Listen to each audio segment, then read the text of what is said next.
बच्चों, आज हम लोग इस वीडियो में एक नई स्टोरी को रीड करेंगे। ठीक है, एक नई स्टोरी को पढ़ेंगे और उससे मिली शिक्षा को ग्रहण करने का प्रयास करेंगे, अपने जीवन में उसको लाने का प्रयास करेंगे। कहा जाता है कि कोई भी अगर किसी से भी हमें अच्छी सीख मिल जाए तो उसको हमें अपनाना ज़रूर चाहिए। कि आपने सुना भी है कि कहा जाता है कि जो अच्छा काम होता है उसे हमें तुरंत कर देना चाहिए, उसको हमें बात के लिए नहीं छोड़ना चाहिए। लेकिन जो गलत काम होते हैं, बुरे काम होते हैं, उसको हमें कल पे टाल देना चाहिए। लेकिन जो अच्छी चीज़ें हैं, अच्छा काम है, उसको हमें कल पे नहीं टालना चाहिए, उसको तुरंत कर देना चाहिए। तो इस कहानी में भी हमें कुछ अच्छी अच्छी चीज़ें सीखने को मिलेंगी, इसलिए इस वीडियो को आप लास्ट तक देखेंगे, तभी आप इस कहानी से मिली शिक्षा को समझ पाएंगे। ठीक है, तो ये हिंदी नवीन पन्नों में जो पार्ट 7 है, चैप्टर 7 है, वो है उपकार का फल। यह एक कहानी है। ठीक है, तो उपकार का फल मीन्स क्या कि दूसरों की भलाई करने से हमें क्या फल मिलता है, दूसरों के लिए अच्छा काम करने से हमें क्या फल मिलता है, उसके महत्व को इस स्टोरी में बताया गया है। ओके, तो चलिए इस उपकार का फल नामक कहानी को हम लोग पढ़ते हैं और इससे मिली शिक्षा को अपने जीवन में उतारने का प्रयास करते हैं। सबसे पहले है, पाठ से पहले इस कहानी में राजा और उनके पुत्रों के माध्यम से परोपकार के महत्व को दर्शाया गया है। ये जो कहानी है उसमें एक राजा है और उनके 3 पुत्र हैं। ओके, उन तीनों पुत्रों के माध्यम से परोपकार के महत्व को दर्शाया गया है कि परोपकार करने से हमें क्या लाभ होता है, क्या हानि होती है। इन सारी बातों को इस कहानी में दर्शाया गया है। तो इसलिए आपसे हम ये उम्मीद करते हैं कि आप इस वीडियो को पूरा देखेंगे ताकि इस कहानी को आप अच्छे से समझ सकें। ठीक है, तो चलिए हम इस कहानी को स्टार्ट करते हैं।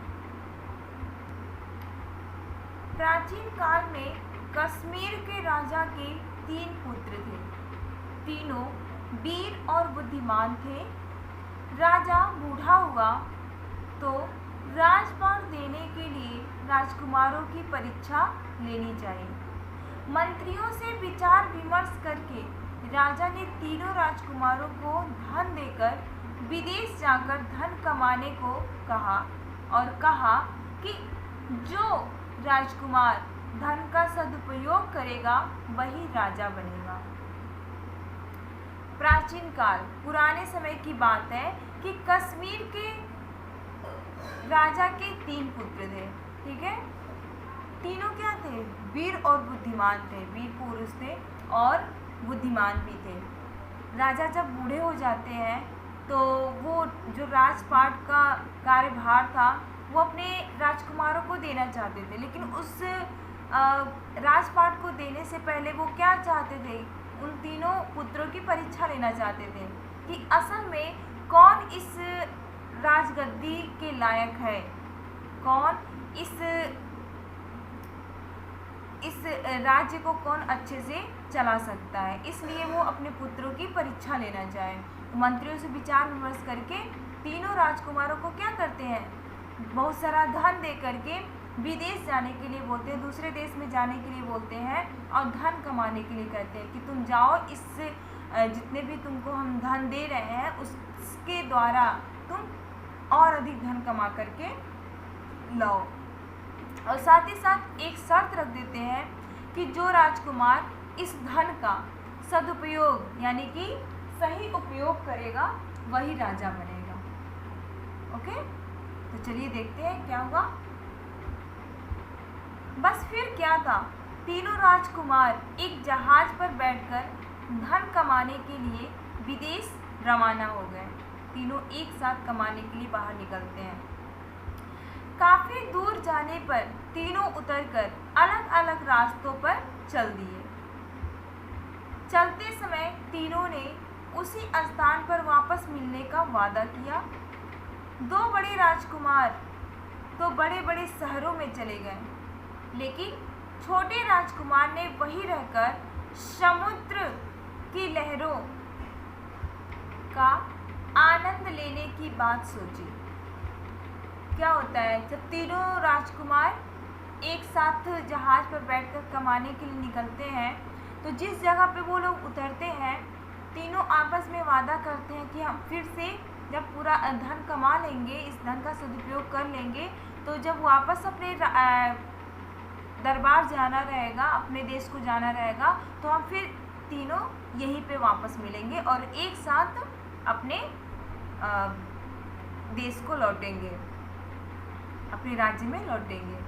तो दोनों तो क्या होता है, बड़े बड़े शहरों में दो जो पुत्र थे, राजकुमार थे, वो दोनों लोग बड़े बड़े शहर में चले गए। लेकिन जो तीसरा पुत्र था, छोटा राजकुमार था, वो सोचता है कि हम इस समुद्र के लहरों के पास रहेंगे और इसका आनंद लेंगे। वहीं टहलते हुए उसे एक दिन एक साधु के दर्शन हुए। साधु के पूछने पर उसने सारा हाल कह सुनाया। साधु बोला, बेटा, इस तट पर अनाज का ढेर लगवा दो, प्रतिदिन कुछ हिस्सा समुद्र में फेंकता जा, सारा अनाज खत्म हो जाए तो देखना क्या फल मिलता है। संजोग से क्या होता है कि उन्हें एक साधु का दर्शन हो जाता है, और सबको पता है कि जो साधु संत होते हैं वो हमें हमेशा अच्छी सीख ही देते हैं। उन्होंने क्या कहा कि बेटा, तुम इस जगह पे, इस समुद्र के किनारे तुम अनाज का ढेर लगवा दो और हर दिन क्या करो, उसमें का कुछ हिस्सा समुद्र में फेंकते जाओ। जब सारा अनाज जिस दिन ख़त्म हो जाएगा, जो तुम्हारे पास अनाज बचा रहेगा ख़त्म हो जाएगा, तो देखना उसका तुम्हें क्या फल मिलता है। लेकिन यही प्रतीक्षा करते रहना। वो कहते हैं कि जब अनाज ख़त्म हो जाए तो देखना तुम्हें क्या फल मिलता है, अच्छा फल मिलता है, लाभ मिलता है कि हानि मिलता है।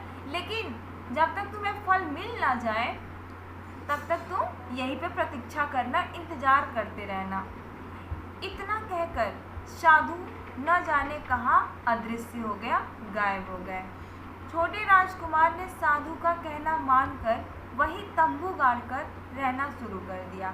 छोटे राजकुमार साधु की बात को मान लेते हैं और जैसा वो कहते हैं, साधु जी जैसे कहे थे, ठीक वैसा ही वो करने लगे। अब वो कहीं और कमाने के लिए नहीं निकले, वहीं समुद्र के किनारे तंबू गाड़ करके रहना शुरू कर दिए और वहीं पे अपने जो उनको धन मिला था उससे अनाज लाते हैं।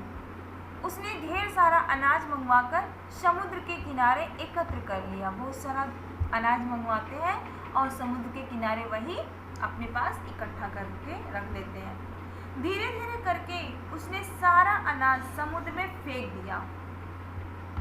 एक दिन ऐसा आया कि राजकुमार के पास अनाज खरीदने के लिए एक फूटी कौड़ी भी नहीं बची। दुखी होकर वह सोचने लगा कि काश वह साधु की बात न मानता। उसका घर जाने का मन करने लगा, लेकिन फिर सोचा क्यों न साधु की बात मानकर देखा जाए, शायद कोई चमत्कार हो जाए। साधु के कहे अनुसार राजकुमार अनाज का ढेर लगवा देता है, अपने पैसों का उपयोग उस अनाज में लगाता है और उस अनाज को प्रतिदिन क्या करता था, समुद्र में फेंकता जाता था। एक दिन ऐसा आया कि उसका सारा अनाज ख़त्म हो गया, सारा अनाज उसने समुद्र में फेंक दिया। अब उसके पास न तो एक पैसा बचा था और ना ही अनाज का एक दाना भी बचा था कि वह समुद्र में फेंके, और पैसा नहीं था कि वो अनाज खरीद कर लाए। अब वह उदास बैठ गया कि उसके पास पैसा भी नहीं है और घर जाने का समय भी आ गया। अब उसका मन घर जाने में लगने लगा कि अब मैं क्या करूं, मेरे पास तो कुछ है ही नहीं, अब मुझे ऐसे ही खाली हाथ घर पे जाना पड़ेगा। वो सोचने लगा कि काश मैं साधु की बात नहीं माना होता तो आज ऐसा नहीं होता। लेकिन फिर उसने साधु पे विश्वास किया, साधु की बातों पे विश्वास करके वो मन में धैर्य बना करके वह वहीं पे रुक जाता है कि शायद कोई चमत्कार हो जाए। इस उम्मीद में वो वहीं पे रुक जाता है समुद्र के किनारे। अनाज तो नहीं रहता है, फिर भी वो उस प्रतीक्षा में रुक जाता है, इंतजार करता है कि शायद कोई चमत्कार हो जाए। उधर समुद्र में रोज रोज अनाज मिलने से समुद्र की सारी मछलियाँ आने लगी थी। उनके साथ उनका राजा भी आता था। जब राजकुमार ने अनाज फेंकना बंद कर दिया तो मछलियों के राजा ने अपनी प्रजा से कहा कि पिछले 6 महीने से तो हमें आसानी से अनाज मिलता रहा, लेकिन अब बंद क्यों हो गया? लगता है राजकुमार के पास धन खत्म हो गया है। रोज रोज राजकुमार समुद्र में अनाज फेंकता था, इसलिए सारी मछलियाँ हर दिन आकर के अनाज को खाती थी। जब ऐसे करते करते अचानक से अनाज मिलना बंद हो जाता है तो सारी मछलियाँ आपस में सोचने लगी, बात करने लगी कि आखिर क्या बात है कि अब अनाज क्यों नहीं मिल रहा है। तो मछलियों का जो राजा था वह अपनी प्रजा से कहता है कि शायद राजकुमार के पास धन खत्म हो गया है, इसलिए अब वह हमें अनाज नहीं दे पा रहा है। तो सारी मछलियाँ कहती हैं, हाँ महाराज, यही लगता है। मछलियाँ बोल पड़ी, तो तुम लोग उसे समुद्र से मोती निकालकर क्यों नहीं देती? खैर, अभी भी कुछ नहीं बिगड़ा है। आज रात को हम सारी मछलियाँ एक एक मोती राजकुमार को दे आएंगे। मछलियों का राजा बोलता है कि जब उसके पास धन खत्म हो गया है तो अब हमें उसकी मदद करनी चाहिए। वो अपनी सारी प्रजा से कहती है, मछलियों से कहता है कि कि तुम लोग समुद्र से मोती निकाल कर आज रात को राजकुमार को दे दिया जाएगा। और राजकुमार तो वहीं था ही, समुद्र के किनारे तंबू गाड़ करके बैठा ही था। रात होने पर मछलियों ने राजकुमार के तंबू के पास मोतियों का ढेर लगा दिया।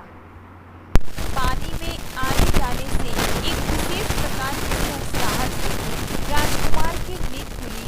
तो उसने जब मोतियों का ढेर लगा देखा तो उसे दुख होने लगा कि अकारण ही मन में पता नहीं क्या क्या सोच लिया था।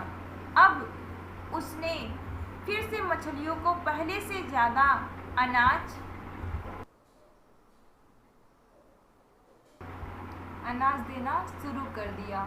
बड़े राजकुमार के आने से पहले आने से पूर्व उसने एक एक मोती को एक एक उपले में छिपा दिया ताकि वे उसकी कमाई को न देख पाए। छोटा राजकुमार क्या करता है, जब मछलियों ने बहुत सारा मोती का ढेर ला करके उसके पास रख देती है मछलियाँ, तो वो मन ही मन में विचार करने लगा, सोचने लगा कि मैं झूठ में ही मन में गलत बातें सोच रखा था। तो जब जाने का समय आ गया कि अब अपने राज्य में वापस जाना है, तो बड़े राजकुमारों के आने से पहले उसने क्या करता है कि जो भी मोती था, जो भी मछलियों ने मोतियों को दिया था, उन सारी मोतियों को उपले में छिपा देता है। उपले में होता है जो गोबर से बनने वाला जो जलावन होता है, उसको उपला बोलते हैं। तो वो बहुत सारे उपलों को लाता है और उसी में एक एक मोती को छिपा देता है ताकि जो उसने कमाई किया है उस कमाई को उसके भाई न देख पाए। कुछ समय दोनों राजकुमार भी वहाँ पहुँच गए। एक ने कपड़े का व्यवसाय कर खूब एकत्र किया था और दूसरे ने दुकान खोलकर। राजा ने तीनों पुत्रों को धन देकर के विदेश कमाने के लिए भेजा था। तो जो दो बड़े राजकुमार थे वो शहर में जाते हैं कमाने के लिए, अपने धन का सदुपयोग करने के लिए। तो एक जो पुत्र था वो क्या किया था, कपड़े का बिजनेस किया और खूब सारा धन इकट्ठा किया, मतलब कि खूब सारा धन कमा करके लाया था। और दूसरे पुत्र ने क्या किया, वो बहुत बड़ा दुकान खोल करके बैठा था, उसने भी खूब सारा धन कमाया था। छोटे राजकुमार की कमाई के नाम पर उपले देखकर उन्होंने उसका बहुत मजाक उड़ाया। दोनों तो बहुत सारे धन कमा कर आए थे, लेकिन जब छोटे राजकुमार की कमाई देखी गई तो छोटे राजकुमार ने क्या दिखाया, उपलों को दिखाया, जो गोबर से बनने वाला जो जलावन उसने उन दोनों भाइयों के सामने पेश किया। तो दोनों भाई देख करके क्या करते हैं, उसका बहुत ज़्यादा मजाक उड़ाते हैं। अगले दिन तीनों राजकुमार अपना सामान लाद कर अपने देश को लौट गए। अगले दिन क्या होता है, तीनों राजकुमार अपना अपना सामान यानी कि अपनी अपनी कमाई लाद करके अपने देश को लौट जाते हैं। देश पहुंचने पर उनका बहुत स्वागत हुआ। बड़े राजकुमारों की कमाई की दरबारियों में खूब प्रशंसा की। जो बड़े राजकुमार थे दोनों, उनकी कमाई की जो दरबारी थे, जो राज्य दरबार में रहने वाले लोग थे, वो लोग क्या किए, बहुत ज़्यादा प्रशंसा करते हैं कि हाँ, इन्होंने बहुत सारा धन कमा करके लाया है, धन का बहुत ही सदुपयोग किया है। पर छोटे राजकुमार के उपले देखकर सब हंसने लगे। जब छोटा राजकुमार अपनी कमाई दिखाता है तो उसकी कमाई देख करके सारे दरबारी हंसने लगते हैं, मजाक उड़ाने लगते हैं। लेकिन जब उसने राजा को सारी असलियत के बारे में बताया तो सबकी आंखें फटी की फटी रह गई। सब छोटे राजकुमार की जयकार करने लगे और कहने लगे कि यही हमारा राजा बनने के लायक है। और फिर छोटे राजकुमार को राजा बना दिया गया। इसका जीवन मूल्य है, परोपकार से बड़ा कोई धर्म नहीं है। अभी आपने क्या पढ़ा, क्या समझा कि दोनों राजकुमार के अंदर अहंकार था, घमंड हो गया था कि मैंने बहुत सारा धन कमाया है, बहुत सारा पैसा कमाया है। और जो छोटा राजकुमार था उसके अंदर अहंकार नहीं था। वो जब उपले लेकर के राज दरबार में पहुंचता है तो सबने उसका मजाक उड़ाया, सब उस पर हंसते हैं और बड़े राजकुमारों की कमाई देख करके सब लोग प्रसन्न होते हैं। लेकिन जब अंत में उसने सारी बात बताई कि उसने किस प्रकार से अपने धन का सदुपयोग किया है, तो वास्तव में उसकी जो काबिलियत थी, उसने जो अपने धन का सदुपयोग किया, उसके बारे में जब सारे राज्य दरबार में सबको पता चला, राजा को पता चला, मंत्री प्रजावासियों को पता चला, तो सबने उसकी बुद्धिमत्ता पे बहुत ही सराहना करते हैं, बहुत ही प्रशंसा करते हैं। और अंत में ये निर्णय लिया जाता है कि इस राज्य का राजा छोटा राजकुमार ही बनेगा। तो उन्हें लास्ट में क्या किया जाता है, छोटे राजकुमार को ही राजा बना दिया जाता है, क्योंकि उन्होंने बहुत ही समझ से, अपने बुद्धि से अपने उस धन का सदुपयोग किया था, इसलिए अंत में उन्हें ही राजा बनाया जाता है। ये सब कैसे संभव हुआ, उन्हें राजा कैसे बनाया गया, जब उन्होंने परोपकार किया, दूसरे के लिए अच्छा काम किया, दूसरे की भलाई किए, तो भगवान ने उनकी भी भलाई किया। किसके जरिए, मछलियों के जरिए। उन्होंने मछलियों को रोज़ क्या करते थे, दाना खिलाते थे, उनकी सेवा करते थे, ये परोपकार ही तो करते थे, उनके लिए भलाई तो करते थे।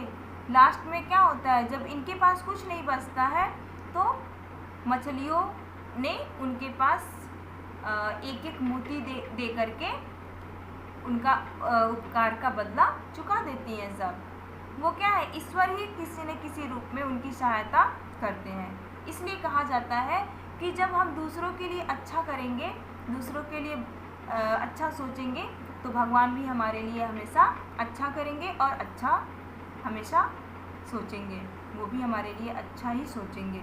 इसलिए हमेशा दूसरों की भलाई करना चाहिए, दूसरों का उपकार करना चाहिए, क्योंकि परोपकार से बड़ा कोई धर्म नहीं है। हमें आपस में मिलजुल के रहना चाहिए, किसी से बैर नहीं करना चाहिए, हमेशा प्रेम पूर्वक अच्छे व्यवहार के साथ रहना चाहिए। ठीक है, तो इस कहानी से हमें क्या क्या शिक्षा मिलती है, इसको आप अपनी कॉपी में कम से कम 5 वाक्य तो लिखना ही चाहिए इस कहानी को पढ़ने के बाद। और जो भी इससे शिक्षा मिलती है उसे आप अपने जीवन में उतारिए और हमेशा सबके लिए अच्छा सोचें और अच्छा करें। कहा जाता है कि जो सोचते हैं हम वही बनते जाते हैं, इसलिए हम बुरा सोचेंगे तो बुरा बनेंगे और अच्छा सोचेंगे तो अच्छा बनेंगे। इसलिए हमेशा दूसरों के लिए अपने मन में कड़वाहट नहीं, अपने मन में अच्छी भावना रखिए और सबके साथ मिलजुल करके रहिए। तो आज की वीडियो में आपने इस शिक्षाप्रद कहानी को पढ़ा जो हमारे जीवन के लिए बहुत ही उपयोगी है। तो इस कहानी को पढ़िए और समझने का प्रयास कीजिए। ठीक है, नेक्स्ट वीडियो में हम लोग इस कहानी का, इस पाठ का जो शब्दार्थ है, प्रश्नोत्तर है, अभ्यास कार्य है, उसको हम वीडियो में समझेंगे। ठीक है, और कंप्लीट करेंगे।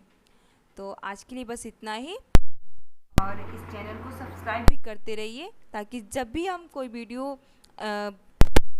अपलोड करें तो आप लोग को वो नोटिफिकेशन मिल जाए तुरंत, कहीं और जाने की आवश्यकता ना पड़े और आपके मोबाइल स्क्रीन पे हमारे चैनल का, हमारे वीडियो का नोटिफिकेशन आपको मिल जाए। Okay, thank you.